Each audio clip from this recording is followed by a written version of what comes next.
Title: Blood and Oath, Episode 4, Dead Men Walking. The victory was brief.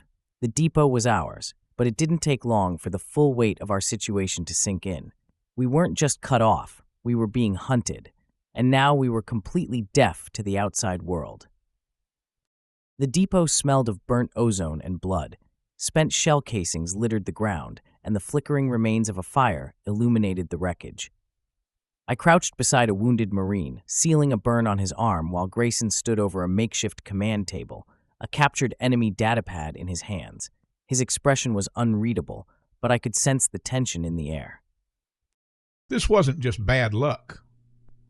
He tosses the datapad onto the table, its cracked screen still flickering with intercepted Marine transmissions. The Zorvax knew we were coming, not just here, everywhere. Ambush reports all over the region. They broke our encryption. They've been listening the whole damn time.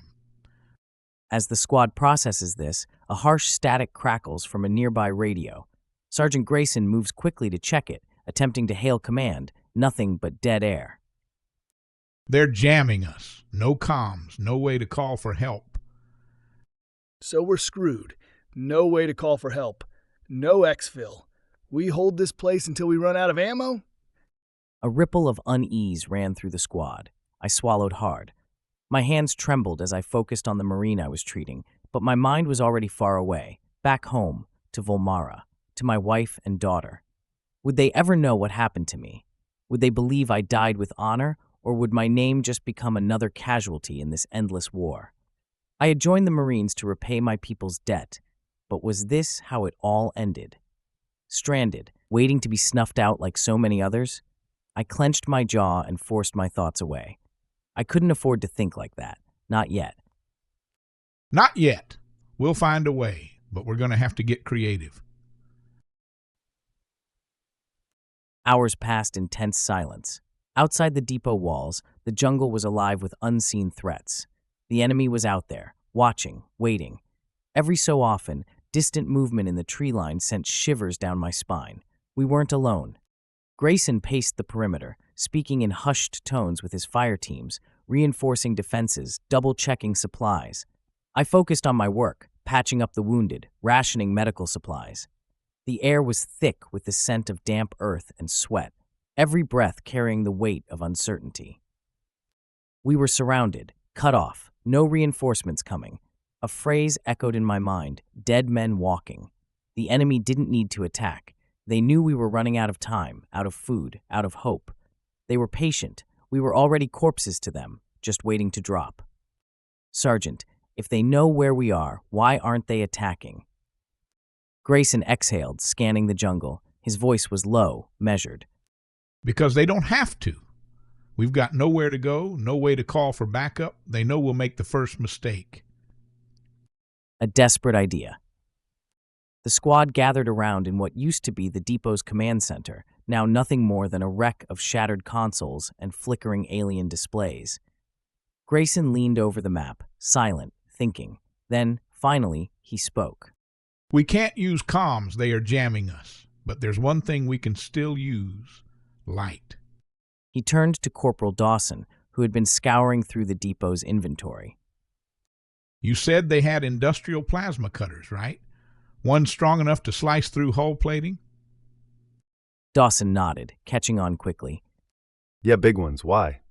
Grayson's smirk was barely visible in the dim light. Because we're going to send an S.O.S. signal the old-fashioned way. Morse code. We use those plasma cutters, amplify them with the depot's reflectors, and send a signal straight to orbit. The enemy won't hear a damn thing, but the fleet will see us loud and clear.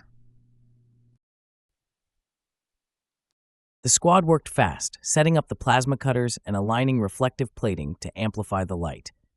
But before the final preparations were made, movement was detected beyond the perimeter. The attack was coming. They know we're up to something. Get ready. As the first wave of Zorvax warriors charged, the Marines used salvaged alien weaponry to hold them off. Plasma turrets, energy grenades, and scavenged power packs rigged into makeshift IEDs. Explosions rocked the battlefield, causing the Zorvax to slow their attack. Finally, the signal was ready. With a deep breath, Grayson activated the plasma cutters. The modified beam pulsed into the sky, flickering in distinct bursts. S.O.S. The jungle erupted with gunfire as the Zorvax made their final push. I stayed low, tending to a Marine's wounds as the depot walls shook from the assault. The only hope was that someone, somewhere, was watching the sky. Minutes felt like hours. The depot walls shook under the weight of incoming fire. Then, suddenly, a continuous stream of tracer rounds carved through the jungle, followed by the deafening brrt of multiple gunships. The Zorvax attack collapsed in an instant, their forces shredded in a hailstorm of tungsten. I barely had time to register the sound before the thunder of gunships roared overhead, slicing through the smoke-filled sky, and beyond them, the unmistakable glow of atmospheric entry, reinforcements. The battle was over. As the dust settled, the Marines began clearing the depot, securing alien technology, and gathering the wounded for evac. We had survived. Against all odds, we had held the line. We weren't dead men walking anymore.